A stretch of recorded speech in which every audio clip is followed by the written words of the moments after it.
Hit and रनच्या कायद्याविरोधात देशभरात truck आणि डंपर चालकांचा संप। भाजीपाला पुरवठा, पेट्रोल डिझेल पुरवठा, एसटी, खासगी वाहनांवर मोठा परिणाम।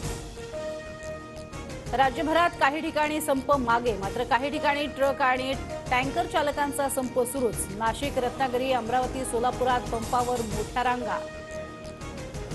कोल्हापुरातल्या टँकर चालकांचा संप मागे, जिल्ह्यात पेट्रोल डिझेलचा आवश्यक साठा।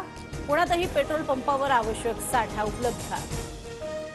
मुंबई अहमदाबाद महामार्गावरील सर्वच पेट्रोल पंपावरील पेट्रोल संपलं। महामार्गावर पोलिसांचा बंदोबस्त वाढवला। नागपुरातील काही पंपावरही पेट्रोल नाही, इंधन संपल्याचे लागले फलक।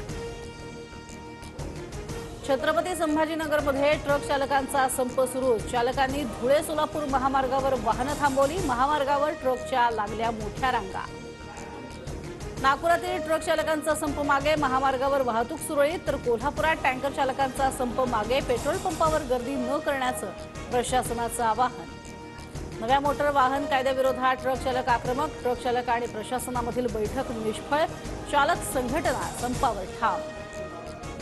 ट्रक चालकांच्या संपाचा दादरमधल्या भाजी मार्केटला फटका। भाजीपाल्याचा अत्यंत कमी पुरवठा। भाजी मार्केटमधील अनेक विक्रेत्यांची दुकानं बंद। ट्रक चालकांचा संप, नागपूर, अमरावतीसह नाशकातील भाजीपाल्याच्या वाहतुकीवरती परिणाम। एका रात्रीत भाज्यांचे दर 25 ते 30 रुपयांनी कडाडले। ट्रक टँकर चालकांच्या संपाचा स्कूल बसवरही परिणाम। इंधन पुरवठा न झाल्यास उद्यापासून बसेस बंद राहणार। शासनानं तोडगा काढण्याची महाराष्ट्र स्कूल बस असोसिएशनची मागणी। राज्य सरकारचा शेतकऱ्यांना दिलासा देण्याचा प्रयत्न। अवकाळी, गारपीट नुकसानग्रस्तांच्या मदतीच्या मर्यादेत वाढ। कल्याणमध्ये शिंदेगड, भाजपमध्ये बॅनर वॉर। हरिनाम सप्ताहाच्या स्वागतासाठी शिंदे गटाकडून मुख्यमंत्र्यांचे फलक, तर आमदार गणपत गायकवाडांनी लावले फडणवीसांच्या फोटोचे फलक।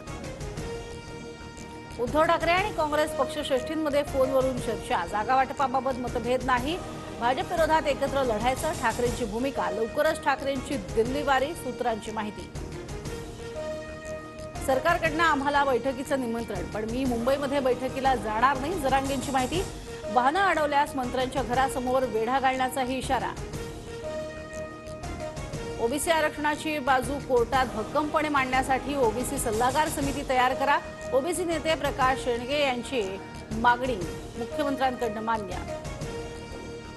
टिकणारं आरक्षण म्हणजे नेमकं काय, सरकारनं स्पष्ट करावं। मराठा आरक्षणावरून संभाजीराजेंचा सवाल, चालढकल परवडणार नाही असा इशारा। राज्यात कोरोनाचे 70 नवे रुग्ण, तर देशातील JN1च्या रुग्णांची संख्या 196 वर। राज्यात सध्या कोरोनाचे 693 सक्रिय रुग्ण। अयोध्येमध्ये राम मंदिरात स्थापन होणारी मूर्ती ठरली। मूर्तिकार अरुण योगीराज यांनी साकारलं प्रभू श्रीरामाचं तेजस्वी रूप। भारताचा मोस्ट वॉन्टेड दहशतवादी मसूद अझहर पाकिस्तानातल्या बॉम्बस्फोटात ठार झाल्याचा दावा। सोशल मीडियात चर्चा सुरू। जपानमध्ये भूकंपामुळे हाहाकार, 12 जणांचा मृत्यू। सुनामीच्या इशाऱ्यामुळे लाखो लोकांचं तात्पुरतं स्थलांतर।